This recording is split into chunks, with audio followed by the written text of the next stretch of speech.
이 시점에서 조기 권리 행사를 할지 안 할지를 따져보는 거예요. 이 시점에서 조기 권리 행사 할지 안 할지를 따져보는 거예요. 그러니까 이 시점이 어떤 시점이었냐면 기초자산이 65.59인 시점이에요. 행사가격은 75라고 그랬단 말이야. 그러면 행사가격이 75일 때 기초자산 가격은 더 낮으니까 여기서 조기 권리 행사를 할 인센티브가 있겠죠. 조기 권리 행사를 하면 75-65.59, 즉 9.41만큼 돈을 받게 되는 거예요. 이것과 여기서 조기 권리 행사 안 하고 기다려가지고 유로피안 풋옵션으로의 가치를 구하면 8.84가 되는 겁니다. 그럼 둘 중에서 어느 게 더 커요? 이게 더 크죠. 그럼 이 시점에서 조기 권리 행사를 하는 겁니다. 아시겠어요? 마찬가지로 이 시점에서 조기 권리 행사를, 그러니까 조기 권리 행사를 이 시점에서 하는 케이스와, 그럼 이거보다 이게 더 크죠? 그럼 이걸 가지고 현재 가치를 구하고, 또 이 시점에서도 조기 권리 행사를 할 수 있단 말이에요. B 시점에서는 기초자산 가격이 얼마였어요? 72.44. 행사 가격은 75. 그럼 조기 권리 행사하면 75 빼기 72.44니까 얼마가 되나요? 2.56이 되나요? 그러면 2.56의 가치와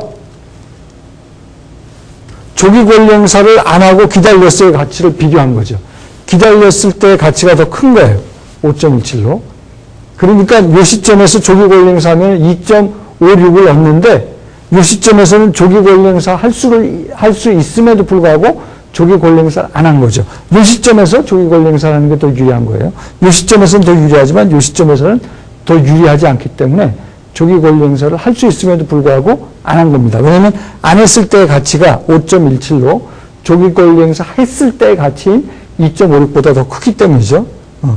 그래서 요 가격들은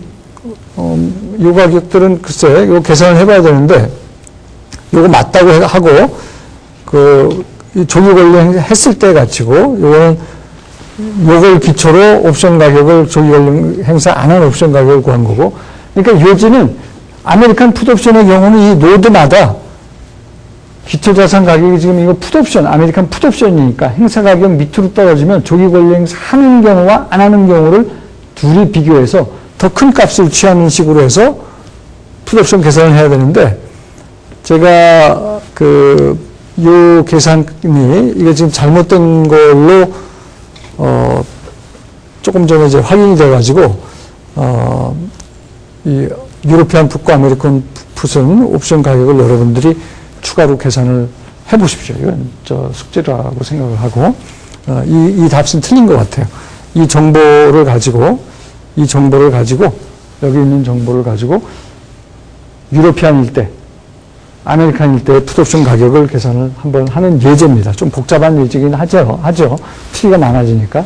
대신, 아메리칸 풋의 경우는 이 기초자산 가격이 행사 가격 밑으로 떨어지면, 이 만기일 이전에 그 노드마다 조기 권리 행사 할지 안 할지를 따져보는 게 아메리칸 풋은 중요하다 하는 말씀을 드린 거예요. 지금 이 밑에 있는 얘기가 다 그 얘기입니다. 그 다음에는 이제 아메리칸 옵션에 대한 얘기는 이 정도로 마무리를 하고, 지금부터 이제 남은 시간에는 이제 다음 시간과 함께 이번 주에 이제 또 중요한 주제가 주가지수 옵션, 기초자산이 주가지수인 경우예요.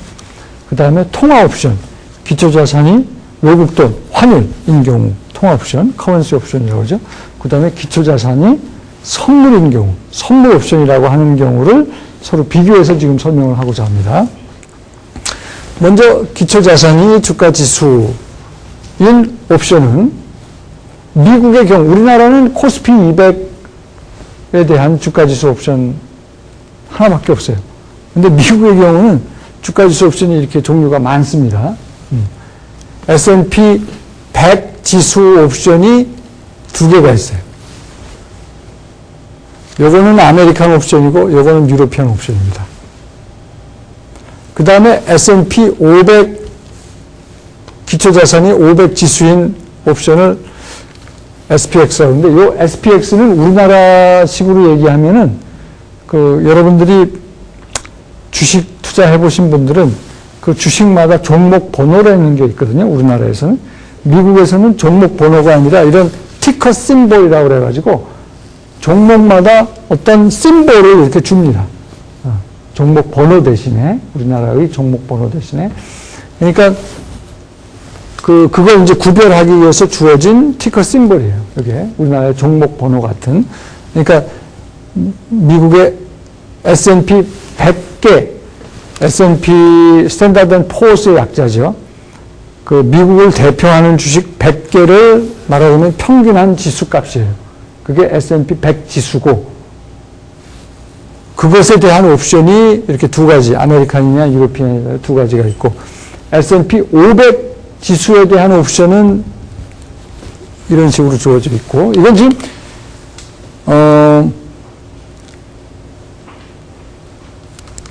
지수에 대한 소개고, 이거는 지수 옵션에 대한 지금 얘기입니다.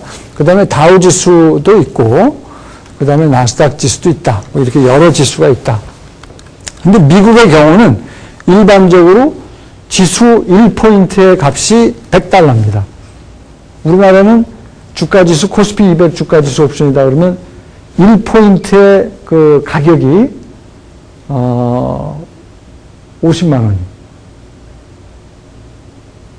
주가지수인 경우 1포인트가 50만 원으로 알고 있는데, 제가 조금 혼돈이 있는지 모르겠습니다. 하여튼 미국의 경우는 이게 100불입니다. 100불이라서, 예를 들어서 지금 예제가 하나 나오죠. 그 지수 옵션, 콜 옵션이 있는데 행사 가격이 560이다. 근데 만기 권리 행사를 할 때 그 기초자산 주가 지수가 580이었다. 그러면 560에 샀는데 580이니까 580 빼기 560만큼 이익을 본 거 아니에요? 그럼 20만큼 이익인데, 이 주가 지수 1포인트가 $100의 가치가 있으니까 여기다가 곱하기 100을 해주는 겁니다. 오케이? $100를 그래서 해줘서 실제로는 이런 콜옵션 계약 한 계약을 샀을 때 내 손에 들어오는 돈이 $2,000가 되는 거예요. 한 계약을 산 거예요, 지금. 한 계약을 샀는데 560의 콜옵션으로 산 거거든요. 근데 내가 권리 행사할 때는 콜옵션은 기초자산 가치가 올라갈 때 벌잖아요. 기초자산이 580으로 올라가가지고 내가 권리 행사를 했다. 그럼 580 마이너스 560만큼의 차이만큼 먹는 건데, 그 지수 1포인트의 가치가 100불이라고요. 그래서 실제로는 내 계좌에 들어오는 돈은 $2,000가 되는 겁니다. 그 다음에 이제 이러한 지수 옵션을 가지고, 제일 많이 활용하는 것 중에 하나가 그 풋옵션, 지수 풋옵션을 가지고 내가 관리하는 포트폴리오 가치가 떨어질 때를 준비하는 거예요. 해지하는 겁니다.